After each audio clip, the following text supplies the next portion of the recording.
Good evening, everyone, and we will start once again. Welcome to the public hearing for Tuesday, April the 23rd. We are going to be having the public hearing on the official community plan bylaw 13415 Lakeshore Drive South and a zoning bylaw amendment to mixed-use zone for the same property. I am going to read the public hearing statement. Just bear with me, it goes on for a bit.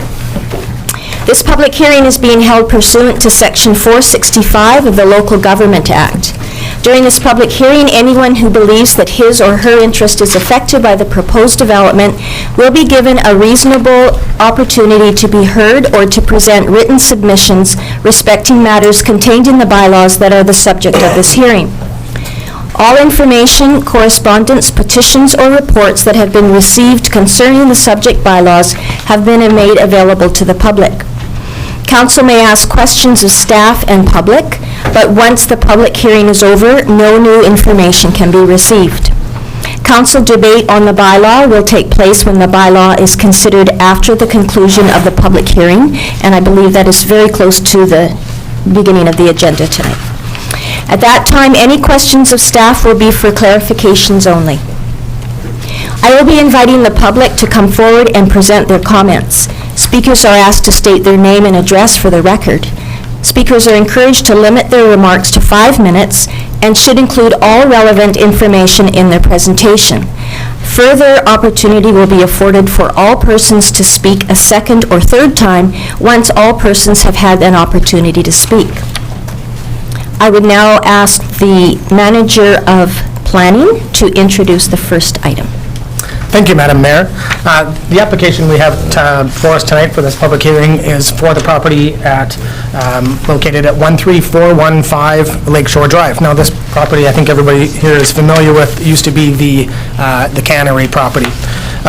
The application before us is to amend the official community plan from its current designation of tourist commercial to high-density residential, and to rezone the property from tourist commercial to mixed-use zone, the MX1 zone. And in this case, it's a site-specific amendment to the MX zone which currently exists, and the purpose of which is to accommodate the height of the proposed building. The site has a total area of 1.78 acres. You can see here on the screen, I've identified the site and the zoning of the property. Here's a preliminary site plan that shows the 2 proposed residential buildings on the southern portion of the property. What appears here to be 4 buildings is actually 2 buildings with airspace between the buildings to provide through views. And in addition, on the northern portion of the property is a proposed mixed-use building with 11 commercial units along the ground floor at street grade, with an additional single layer of residential resort condo units on top of that building.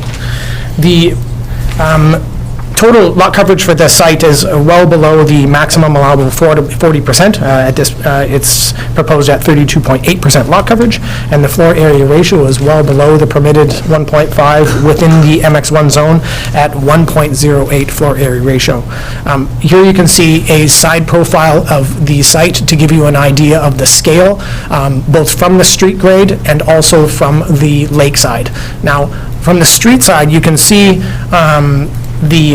this image is provided for illustrative purposes only. You can see the street grade is indicated by this red line on the screen. Now, this building shows 2 stories above this commercial grade. However, there is only going to be 1 story, as I'll show you in a slide coming up. So a single story of commercial with a single story of residential with this wing roof on top of it. As you can see, parking is below the building in this portion here. Stacked parking in a small building in the middle of the parcel, as well as parking below the building within the residential portion of the building. Now, this residential portion of the building is 2 buildings, each containing approximately 12 units. Each unit is approximately 140 square meters each, and each of the units is terraced back in order to provide some massing relief from the water side. This building, I'll add as well, is also I would say, pedestrian scale and quite small, so as not to create a bit of a tunneling sort of effect of Lakeshore Drive, which has been commented on by a number of people in the community. In addition, this wing roof provides a nice sense of sort of enclosure to the street and a refreshing kind of modern expression. Here you can see the two buildings. Again, this is a single building on the left and on the right, and for a total of 24 units in those two buildings. I'll add that this property is also included within two development permit areas, one of which is for the watercourse to deal with the waterfront. Now, subsequent to this rezoning application will be a development permit application that will I guess, deal with the works required, landscaping requirements and remediation requirements of the foreshore as part of the scope of that work, and that's not part of this rezoning application. It will be required that the pedestrian walkway be relocated behind the riparian area, behind this grassy portion of land, which will need to be replanted as a riparian area, and reconnected on both sides to continue the pedestrian waterfront walkway. Here you can see another image of the building from looking north on the building to give you a sense of scale and also give you a sense of materiality of the building. You can see it's lots of sort of wood finishings on the building. Each of the decks is proposed to have pools, and you can see the building here. Now, in this building, in this image, you can see it looks like a three-story building, and in fact, it will be a two-story building as shown in this slide. This slide gives a presentation of what the street view will look like once the building is completed. And as you can see, the building meets the development permit area guidelines for the Lower Town area in that it addresses the street, it has a relationship with the street, it provides on-street parking. The cross-section of the street will be developed to be a continuation of the cross-section of the street that is currently in front of the Summerland resort. This shows a skyline image, if you will, showing its relatedness to the existing Summerland resort, which you can see on the left-hand side of the image, and this is the proposed building on the right-hand side of the image to give you a sense of scale. And there we have a sense of scale as it relates to the waterfront. That concludes my presentation. Thank you very much. I'll now ask if there's anyone in the gallery that would like to speak to the matter before us at this public hearing.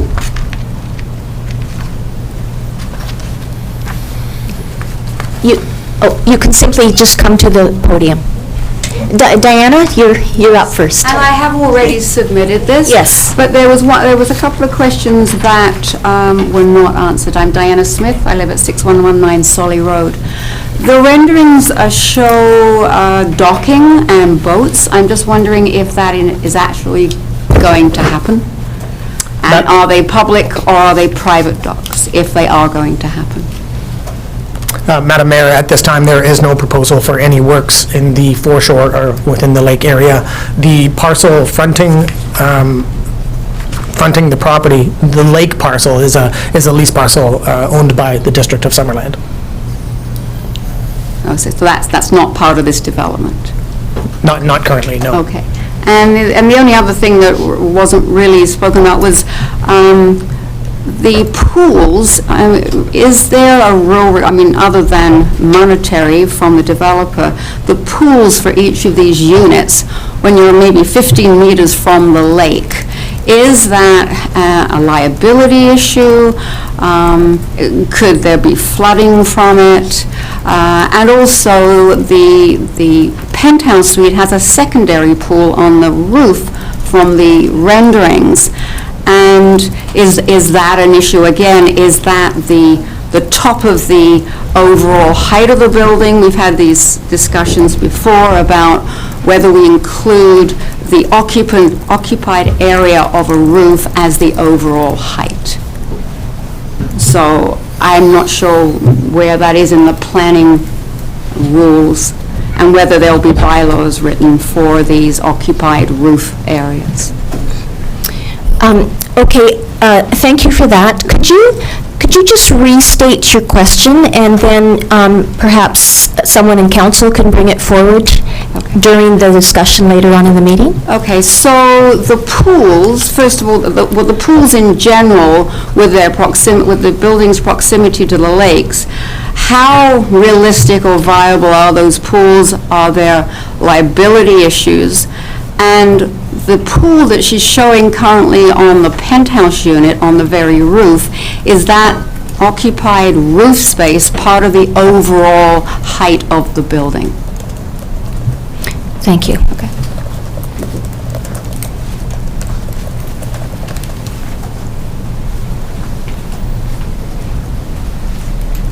Is there anyone else that would care to speak? If so, come to the podium, please.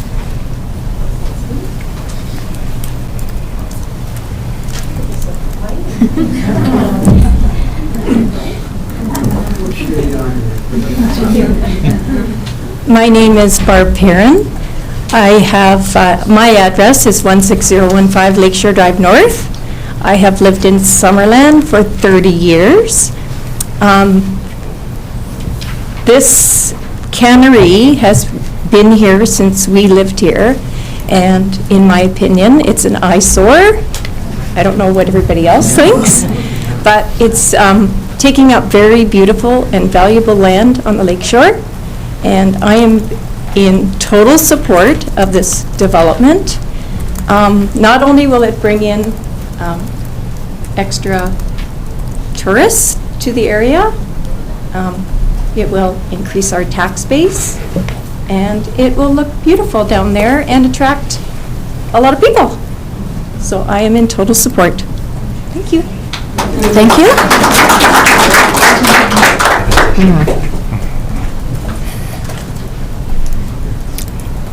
I will ask you to hold your applause at the regular meeting. Thank you. Public hearings. Madam Mayor, Council, my name is Tim Dunn. I live at 10806 Happy Valley Road, and I'm speaking on behalf of the Summerland Recreation Society. We're a volunteer-run, not-for-profit society which operates the Lakeshore Racket Center, located directly next door to the property under consideration for rezoning along Lakeshore Drive. The Summerland Recreation Society was founded in 1974 by a group of Summerland residents, and it's been operating ever since. People use the grounds as a community park, and we're a racket sports facility on this 2-acre parcel. And the Society's constitution is to provide recreation to all Summerland residents and visitors. We do not limit our facilities to members only. Residents and visitors alike walk through our property on the waterfront waterway or walkway. They use the grounds as a park facility. They park their vehicles in the parking lot while visiting the waterfront and utilizing the sports facilities. Our society supports revitalization of Summerland's lower town, which includes continuous public access and recreation along the community's shoreline. We believe that the lands that our society is a steward of play an integral role in making Summerland attractive to both residents and visitors. As a not-for-profit society, however, operating on leased Crown land, we have limited opportunity and funds to make property improvements and sustain the increased usage of our lands that will result with this residential resort structure that's being proposed next door. We feel that's in the best interest of both the development and the community at large for the developer to contribute to infrastructure and amenity upgrades on the Summerland Recreation Society lands. We will be their backyard. Contributions could include, but are not limited to, the design, construction, and maintenance of the parking lot, landscaping and drainage, hardening of the shoreline against erosion, and improving the waterfront walkway. The sidewalk, a sidewalk along Lakeshore Drive that would connect the development to Rotary Beach needs to be addressed. I think the exterior of a building, because we are a society driven by volunteers with limited resources, we might need some help making it a little bit more attractive to fit in. And, there might be some kind of consideration to contribution to outdoor and indoor sports recreation facilities. We look forward to working with the developer and the District of Summerland to make this community the most desirable place to live in the whole Okanagan. Thank you. Thank you.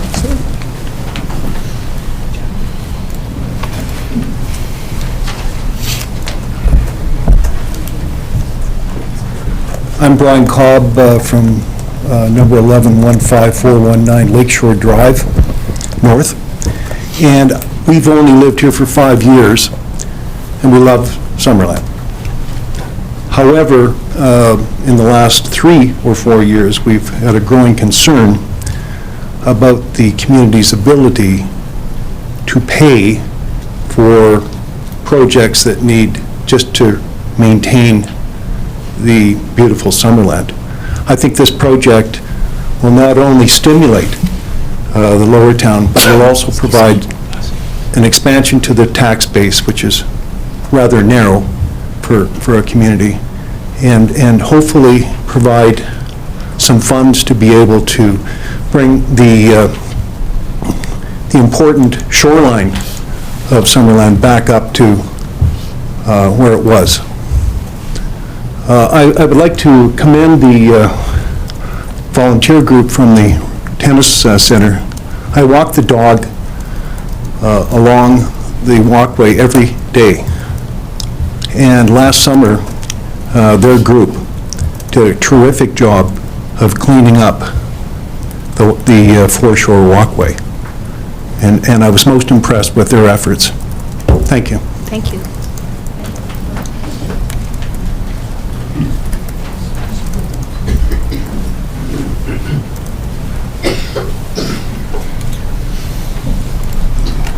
Good evening, Council. I'm Irv Robson, 6708 McDonald Place. My concern isn't for the development, it's for the construction while it's taking place. I'd like to see that Solly Road is not a collector road and should not be used by construction utilities or vehicles.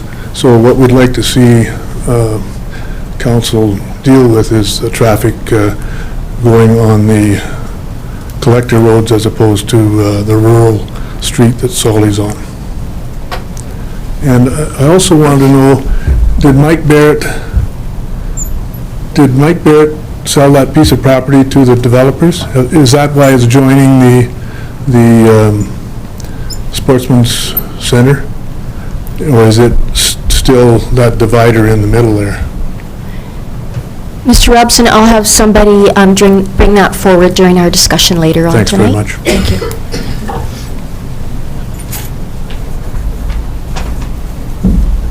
Hi, I'm Tracy Armstrong, and I live on Solly, about 2 minutes from here, 5485. And I think it looks great. I think it would be a great addition to our lakeshore there. But I do reiterate the comments just made. Solly Road is in rough shape. I think up until fairly recently had a sign on it that no trucks over a certain weight were supposed to be on it. Most of the driveways on Solly are already in kind of a dangerous situation. They don't have turnaround, you're backing into a main road, so I don't want to see it as a collector road either. But otherwise, I think it's a great addition. Thank you. Thank you. I'll ask for the second time now. Is there anyone that would care to speak to this? My name is Roch Fortin. I own a business in Summerland. The address is 13224 Victoria Road North. And a project like this is just a welcome sign for the business community on the downtown core also. Any new resident that comes in is a potential customer for all of us. And I think, and looking at the magnitude of this project, I think it looked like great customer.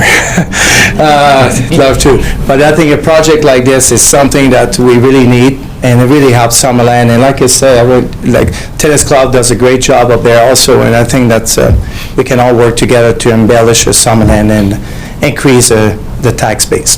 Thank you. Thank you, Roch.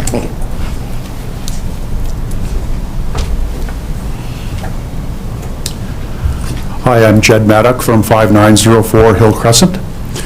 I'd just like to make a comment that when the packing house was still there before it had been taken down, traffic that had to make a left-hand turn as they were heading north onto Solly Road, it was a bit of a treacherous left turn because the visibility was very poor as you're headed north.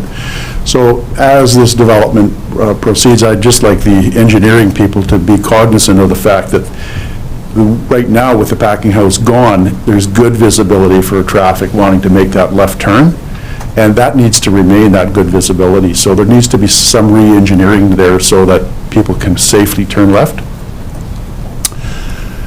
And I just also like to support the other comments about construction traffic staying off of Solly Road. I cycle on a bike, a pedal bike, up Solly Road with some regularity, and we don't need any big trucks on there.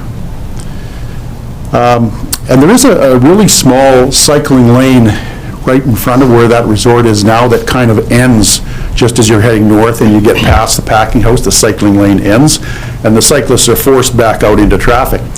If we're going to, we've got the tennis club down there and the rackets club, and now we're going to have this, we've got a hotel in the resort area, we should be looking at trying to incorporate and increasing the distance of that cycling lane to join up with the cycling that's down around the area of Peach Orchard, the cycling lane there, because there's only going to be more people riding bikes, especially with the onset of electric bikes now. Just out the other day, I see all kinds of people out there that normally wouldn't be riding pedal bikes. So that's all my comment. Thank you. Thank you. For the third and final time, is there anybody else that would care to come to the podium? Hi, I'm Mary Ann Chartrand, and I live at 12417 Shaughnessy Avenue, the corner of Shaughnessy and Lakeshore. And we've lived there for 30 years and love and support Summerland and, of course, the Lower Town area. We've seen a couple different proposals come through over the years, and I'm very intrigued by this one. I do like the design. It kind of mirrors the hill, and you can see that it, in comparison with the hotel, it's not huge. At one point, they were talking about 2 6-story towers. I don't know if any of you remember that proposal a number of years ago. I'm interested in the commercial component of this property as well. Part of me, being selfish and loving to look at the lake, kind of wishes that there was some commercial spots that you could see the lake from.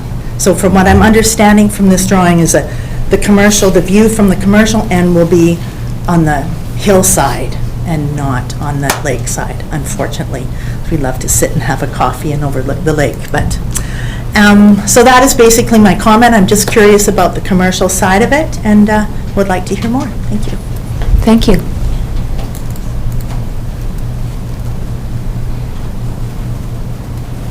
All right, seeing no one headed up to the podium, I would like to call on council to bring a motion forward to adjourn this public hearing. So moved, Madam Mayor. Councillor Van Alphen, seconded by Councillor Patton. All in favor? Excellent. So it was closed at 6:31.